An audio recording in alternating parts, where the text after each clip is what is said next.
Scroll or stay? Welcome sa game na kung saan magdi-decide ka na kung eto bang video na to is yung first 3 seconds niya is kung na-boring ka ba or nakuha niya yung attention mo at mag-stay ka. Number 1, boxing coach. Eto yung best way para sumuntok ng left hook.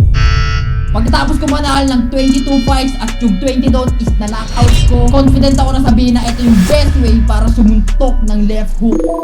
Sa hook mo, kapag nagpakita ka ng social proof, mataas yung chance na pakinggan ka ng mga tao sa kung ano yung sinasabi mo. Parang sa sales lang to, kapag nakausap mo si prospect or si client, huwag yung puro salita ka lang. Magpakita ka ng proof at yung credibility mo. Number 2, business coach.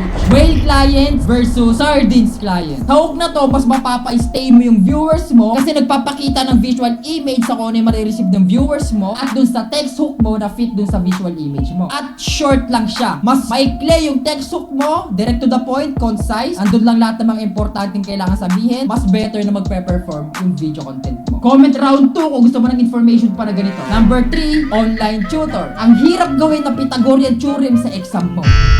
Mahirap gawin ang Pythagorean theorem kung wala kang ganitong best way structure. Sa hook mo, pag nag-create ka ng gap information ahead ng viewers mo, malaki yung chance na mag-stay sila gamit yung curiosity na ka-create mo dun sa brain nila. So, ito yung tatlong example na inaral natin ngayon.